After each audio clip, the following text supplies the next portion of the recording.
¿Qué tal, amigos? Esta es otra edición de Consultorio de la Construcción. Este es un programa producido por el capítulo de Ingeniería Civil del Consejo Departamental de Lima del Colegio de Ingenieros del Perú y también por CIP TV, la plataforma de producción audiovisual del Colegio de Ingenieros del Perú. El 26 de junio del 2021 se realizaron diferentes cambios en el reglamento de la Ley de Contrataciones del Estado con Decreto Supremo 162-2021 EF. Estos cambios se realizaron básicamente en temas de arbitraje, ¿no? Y como ustedes saben, los arbitrajes son métodos de solución de controversias en las obras públicas, en los contratos y también en las consultorías de obra. Para hablarnos más acerca de estos cambios puntuales y qué otros cambios tal vez podrían hacerse adicionalmente, está con nosotros el ingeniero Reiner Solís Villanueva. Él es ingeniero de la Pontificia Universidad Católica del Perú, doctor en ingeniería y magíster en gerencia de proyectos, perito, adjudicador en junta de resolución de disputas, árbitro y consultor en el sector infraestructura, miembro de la DBRF, AAC International y CLAPEC. Y estamos muy contentos de tenerlo con nosotros para hablarnos más acerca de este tema. Muchas gracias, ingeniero Reiner, por estar con nosotros. Buenas, ¿cómo están? Muchas gracias por la invitación y un saludo a todos. A ver, empezando por los cambios puntuales, ¿no? En la reglamentación. El artículo 232, inciso 2, modificado, establece que para la designación residual del presidente del tribunal arbitral en un arbitraje institucional, el árbitro a designarse debe estar inscrito en el Registro Nacional de Árbitros del OCE. ¿Qué beneficios puede traer esta modificación? ¿Cómo está? Sí, tanto el anterior reglamento como el actual disponen que para la designación residual del presidente del tribunal en un arbitraje institucional, el árbitro a designarse debe estar inscrito en el Registro Nacional de Árbitros. Y lo que debe aclararse es que es solo para la designación residual, ya que la designación inicial del presidente no existe esta restricción de pertenecer al Registro Nacional de Árbitros. Y ahí destaco lo que indica la primera disposición complementaria transitoria respecto a la inscripción automática en el Registro Nacional de Árbitros. Uh -huh. En esta última modificatoria se ha dispuesto que de manera excepcional el organismo supervisor de las contrataciones del Estado inscriba automáticamente en el RNA-OCE a los profesionales que se encontraban inscritos ya en la nómina de profesionales aptos para la designación residual del OCE a la entrada de la vigencia del RNA. Esto de verdad permite que el Estado tenga un mayor abanico de posibilidades para escoger a un árbitro calificado dentro del listado del RNA. Uh -huh. Bueno, pasando al artículo 235, inciso 3, que establece que luego de presentadas las demandas, reconvenciones y respectivas contestaciones, el tribunal arbitral establecerá un calendario de actuaciones y audiencias. Ya se establecerá un calendario. Esta incorporación indudablemente contribuirá a la celeridad de la expedición de los laudos. ¿Cuál es su opinión al respecto? Este hecho es algo que ya se ha recogido en la práctica internacional y que lo ha recogido el Reglamento de Contrataciones del Estado y es muy positivo. Y ya existe inclusive en algunos centros de arbitraje. Como sabemos, el arbitraje es una justicia fina y de detalle, y a diferencia de otros medios de resolución de conflictos, su debilidad últimamente ha sido la variable tiempo. Y entonces, esta incorporación del artículo indudablemente contribuirá a la celeridad de la expedición de los laudos, toda vez que permite publicitar a las partes con antelación una calendarización de todas las audiencias y actuaciones arbitrales a realizarse, pues a fin de que no se dilate la actuación de las mismas o se pueda identificar actuaciones dilatorias en caso del calendario, en el calendario no se cumpla. Muy positivo, a mi entender. Luego tenemos la modificación del artículo 234, incisos 2, 3 y la incorporación del inciso 4, ¿no? Relacionados con las recusaciones de los árbitros. ¿Qué otra opinión nos puede darse respecto a eso? Muchas gracias. El artículo 234.2 prácticamente es el mismo, solo que se ha quitado la frase institucionalidad de arbitraje, ¿no? Institucionalidad arbitral, la palabra acreditada. Sin embargo, el artículo 243.3 ya quita la posibilidad de que los árbitros puedan suspender el proceso arbitral por la recusación interpuesta y además la fija como expresamente aplicable a los arbitrajes ad hoc o instituciones que sí hayan reglamentado o este caso, ¿no? Es el caso que el artículo indica expresamente que el trámite de recusación no suspende el arbitraje salvo cuando se trate de árbitro único o hayan sido recusados 2 o 3 árbitros. Ya no da la posibilidad de que esto sea dispuesto por el tribunal arbitral cuando se recusa uno, siquiera, ¿no? Esta norma, y además es aplicable a los arbitrajes ad hoc y a los arbitrajes institucionales, ya no da la posibilidad que cada centro haya regulado al respecto, sino que debe aplicarse. Bueno, otras de las modificaciones que también se han hecho en el reglamento ha sido el artículo 239, incisos 3, 4 y 5, relacionados con los recursos de anulación, ¿no? ¿En qué consiste estas modificaciones y qué beneficios podría traer a los operadores de la norma? Sí, previamente en la anterior pregunta me faltó comentar sobre Ah, el artículo 234.4. a ver. Me preguntaste, si Sí. bien este artículo, el 234.4, sostiene que si una parte acumula tres recusaciones que se declaran infundadas en un mismo arbitraje, sean continuas o no, ya no puede interponer una nueva recusación en dicho arbitraje. Eso es lo que dice la nueva normativa. Ujú. Podemos entender que si bien este artículo puede evitar dilaciones en el proceso arbitral por recusaciones continuas a todos los árbitros del proceso, creo también que no debemos dejar de lado el derecho de no limitar a las partes a recusar a los árbitros en aras de su propia defensa. Si no, podría desvirtuarse la actuación arbitral, dado que ya no existe la posibilidad después de la tercera recusación, y esto es algo que se debe cuidar. Yo pienso que si se quiere cuidar y no dilatar el proceso por malas recusaciones, lo que debería hacerse es responsabilizar por recusaciones infundadas y maliciosas con multas en el reglamento, y además exigir que vengan con firma de abogado, ya que se responsabilice por estas recusaciones maliciosas. Sí, Respecto sí. Y pasando a, justamente como ya le había comentado, ¿no? El artículo 239, incisos 3, 4 y 5, ¿no? Lo respecto a los recursos de anulación. Sí, muchas gracias. El artículo 239.3 es nuevo en el reglamento y muy aclarativo, y va a dar mucho que hablar, sobre todo en la parte que indica la motivacional. Es el siguiente. Lo que dice el artículo es, y recoge la Ley General de Arbitraje, dice: conforme a lo dispuesto en el artículo 62 del Decreto Legislativo 1071, ¿no? Decreto legislativo que norma el arbitraje, el recurso se resuelve declarando la validez o la nulidad del laudo, y aclara bien que está prohibido, bajo responsabilidad, pronunciarse sobre el fondo de la controversia o sobre el contenido de la decisión, o calificar los criterios, motivaciones o interpretaciones expuestas por el árbitro único o por el tribunal arbitral. Este tema es bien importante, ya que indica que está prohibido, bajo responsabilidad, pronunciarse sobre el fondo de la controversia, incluyendo motivaciones. Este es un refuerzo a lo que dice la ley de arbitraje, y dará mucho que hablar, sobre todo por los laudos anulados por falta de motivación, y pone nuevamente el tema en discusión, dada la cantidad de acciones del Poder Judicial donde se han anulado laudos justamente por la falta de motivación. Estos cambios van a estar vigentes a partir del 7 de julio del 2021, ¿verdad, ingeniero? Exactamente. Estos cambios, como usted me estaba comentando hace un rato, son cambios que, está bien, aclaran y sirven justamente para poder darle un poco más de celeridad a las obras, pero no abarca temas de fondo, ¿no? Como por ejemplo, no habla nada acerca de la Junta de Resolución de Disputas, que de por sí los últimos pruebas están siendo bastante exitosas. ¿Qué cambios adicionales, en todo caso, ya sea en la JRD o modificaciones, usted propondría para poder modificar a futuro? Si yo lo calificaría en algunos términos, punto A podría poner, ¿no? Límites competenciales. Por ejemplo, la directiva 7.6 establece un límite competencial bien interesante. Dice: las pretensiones de carácter indemnizatorio por conceptos no previstos en la normativa de contrataciones del Estado no pueden no son competencia de los adjudicadores. Yo considero que los límites competenciales siempre establecen zonas grises.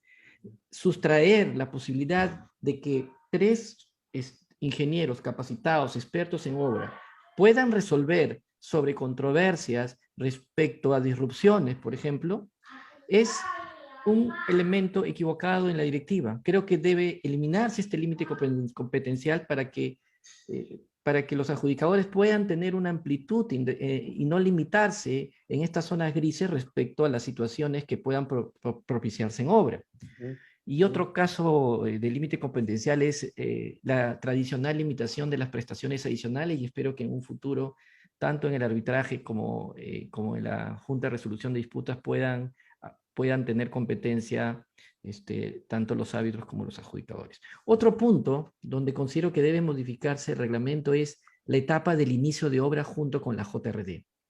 Si bien el artículo 243.1 del reglamento de la Ley de Contrataciones indica que la JRD promueve que las partes logren prevenir o resolver eficientemente las controversias que surjan desde el inicio de la obra hasta la recepción de la misma, en realidad este supuesto del inicio de la obra con la JRD no se está cumpliendo, ya sea por el incumplimiento de la entidad o del contratista o de ambos, pero en la realidad las obras no están iniciando juntos con la JRD, y esto se debe a que tenemos una directiva sin dientes. Creo que debe normarse la obligación del inicio de la obra junto con la JRD como inicio para como condición para el inicio de la misma.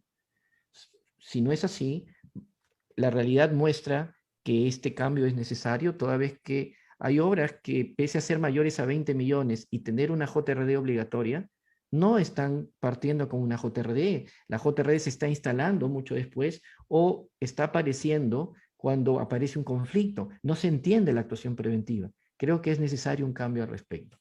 Este cambio va de la mano con el punto C que quería expresar, el tema de pagos. Creo que debe estipularse expresamente que los pagos mensuales por visitas de obra y la acción preventiva deben incorporarse al costo del proyecto. Y este pensamiento va de la mano con entender que la JRD actúa como un engranaje dentro del sistema de desarrollo de la obra como parte de su acción preventiva. Por supuesto que considero que la acción decisoria, que es subsidiaria y residual a la acción preventiva y consultiva, sí podrían asumirse los costos por las partes. Pongo, por ejemplo, los reglamentos internacionales, como por ejemplo la ACC, donde los pagos de los adjudicadores es un costo mensual por su acción preventiva, pero sin embargo, los pagos por su acción decisoria y visitas es aparte. Entonces, este pago mensual por la acción preventiva de los adjudicadores como parte del engranaje, el desarrollo de la obra, debe ser parte del proyecto. Podemos decir que la acción residual decisoria es así, puede asumirse por las partes. Entonces creo que la forma de pago debe cambiar para fortalecer esta acción preventiva. Y por último, creo que deben incorporarse cláusulas claras en el reglamento de deber de colaboración, de alertas tempranas de mitigación de riesgo, como requisitos previos para que las partes puedan presentar su reclamación, con el objetivo de procurar que las partes trabajen con la filosofía Open Book y no especulen o oculten información que les podría beneficiar y puedan concentrarse en la ventaja de la reclamación.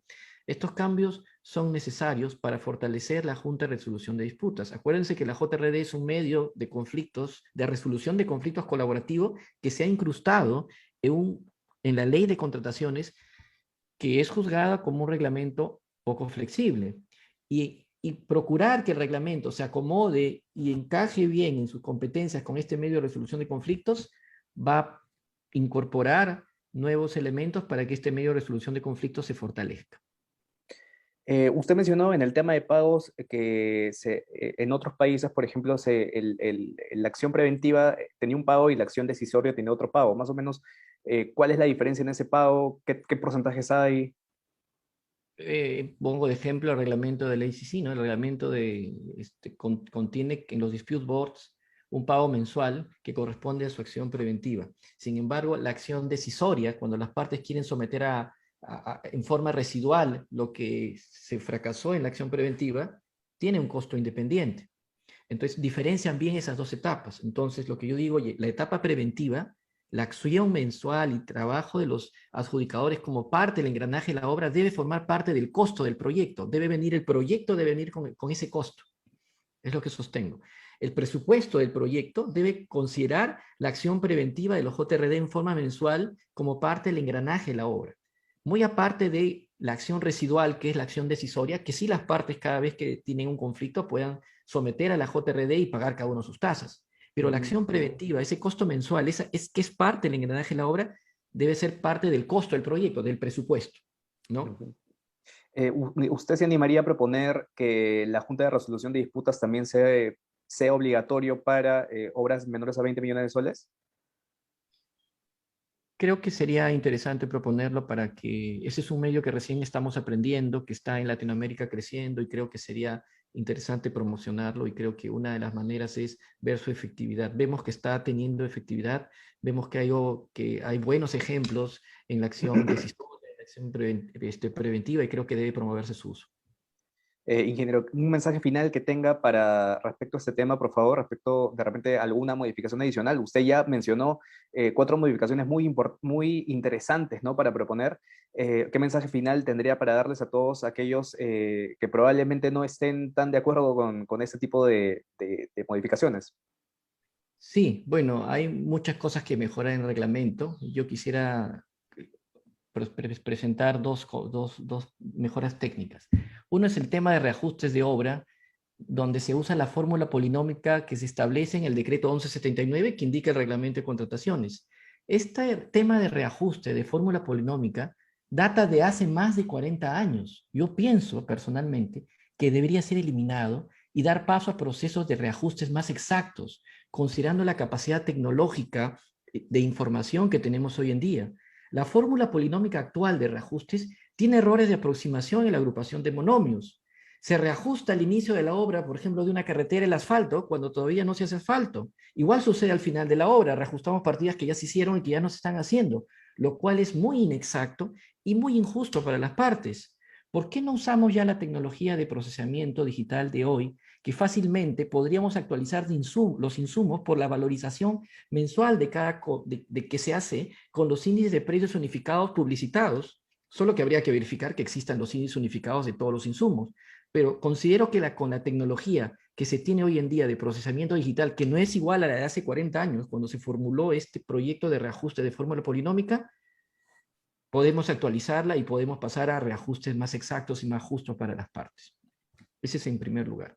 Un segundo lugar, una propuesta es, si bien la directiva 09-2020 ha dado un paso trascendental con la implementación del cuaderno de obra digital, que es de aplicación en los contratos ya desde el 14 de agosto de 2020, y que es una herramienta poderosa, creo que esta primera versión del cuaderno digital que la expresa como un repositorio de ocurrencias clásico, de una lectura de hechos de parte del supervisor y el residente, donde presentamos un cuaderno de obra digital solo de corte jurídico, debería cambiar. Y creo que una primera mejora sería incluir avances de indicadores de eficiencia, calidad, cantidad de buenas muestras versus malas muestras, comparar enfermedades ocupacionales, el repositorio del comportamiento de enfermedades ocupacionales, protocolos diferenciados en carreteras y viviendas, para tener un cuaderno de obra digital más predictible. Y lo que digo no es nuevo, pongo por ejemplo el cuaderno de obra digital propuesto por el Ministerio de Vivienda en su oportunidad, CODI, el cuaderno de obra, por ejemplo, de México, conocido por el nombre de Bitácora Electrónica de Seguimiento y Control de una Obra Pública, que contiene un sistema informático de elaboración y control y seguimiento de bitácora de toda la obra, que me parece muy interesante. Pasar del cuaderno de obra de repositorio a un cuaderno de obra técnico. Una segunda mejora, creo que debe promoverse, es el artículo 29.1 del Reglamento de Contrataciones del Estado incluye obligaciones de levantamiento digital de información y tecnología de posicionamiento espacial, como la georreferenciación en obras y consultoría de obras en el expediente técnico. Esto es muy importante. Existe entonces una obligación contractual de georreferenciar los planos en la elaboración del expediente técnico. Una mejora adicional es georreferenciar los planos, el polígono de obra y la administración de un cuaderno de obra digital podría pasar de visualizar ocurrencias a visualizar planos. Si visualizamos planos georreferenciados, podemos tener un control geográfico completo de toda la ejecución y avance de actividades por zonas de trabajo. Imagínese un cuaderno de obra georreferenciado, donde la pantalla principal del cuaderno de obra digital sean los planos. Y finalmente, la tercera mejora sobre el cuaderno de obra digital es eliminar los nodos centralizados, ¿no? Y dar paso a las arquitecturas nodales expuestas con mucha necesidad y deben existir en cada sector de gobierno, transportes, vivienda y salud. Manejar con nodos de independencia, ¿no? De estructura nodal, donde aporte indicadores diferenciales para cada sector. Esa es mi propuesta.